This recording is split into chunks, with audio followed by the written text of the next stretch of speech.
Assalamualaikum warahmatullahi wabarakatuh. Hai semuanya, kembali lagi bersama saya Novi. Kali ini saya akan menganalisis dua buku. Di sini saya punya buku yang pertama itu Manajemen Staffing oleh Dr. Haji Imam Muslimin MAG. Kemudian buku yang kedua, buku Manajemen Dakwah dari dakwah konvensional menuju dakwah profesional oleh Khatib Pahlawan Kayu. Jadi, dua buku ini sangat saya rekomendasikan untuk kalian yang ingin mengetahui tentang manajemen yang lebih luas atau lebih dalam. Di dalam buku Manajemen Staffing ini dijelaskan secara rinci tentang manajemen, bukan cuma manajemen saja, juga dijelaskan tentang sumber daya manusia. Jadi, buku ini sangatlah lengkap bagi kalian yang ingin mengetahui lebih dalam tentang manajemen. Dijelaskan juga tentang prinsip manajemen, fungsi manajemen, dan juga sejarah dari manajemen. Lalu, di buku yang kedua ini sangat dijelaskan secara rinci bagaimana berdakwah, definisi dakwah. Bukan cuma dakwah saja tentu yang dijelaskan, ada juga dijelaskan tentang manajemen, organisasi. Kedua buku ini sangat berkaitan. Titik temu antara dua buku ini sama-sama menjelaskan tentang fungsi-fungsi manajemen, di mana fungsi manajemen itu ada 4, yaitu yang pertama planning, perencanaan, kemudian yang kedua organizing, pengorganisasian, yang ketiga actuating, penggerakan, kemudian yang keempat controlling, pengawasan. Jadi keempat fungsi manajemen ini tidak dapat dipisahkan antara satu dengan yang lain.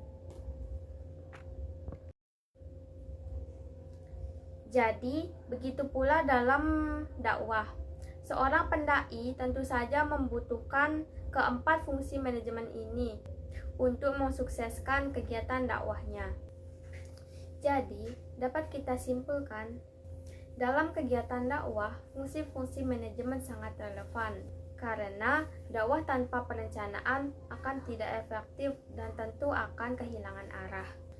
Sukses atau tidaknya suatu organisasi itu sangat ditentukan oleh sistem manajemen yang digunakan.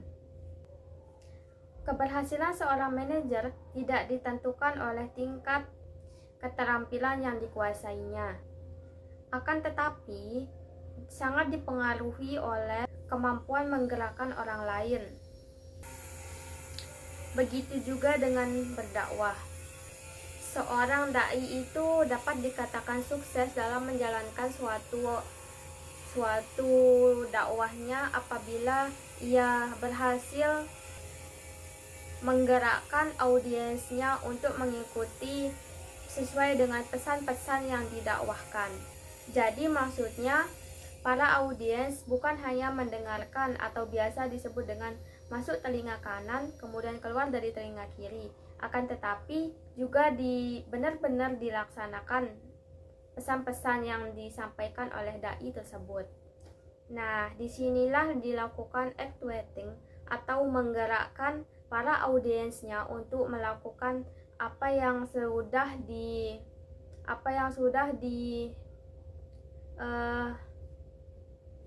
sudah didakwahkan oleh pendai tersebut. Kemudian akan melakukan controlling atau pengawasan. Seorang dai itu tentu saja bukan saja menggerakkan tapi juga mengawasi audiensnya untuk benar-benar melakukan apa yang sudah dipesan oleh dai tersebut.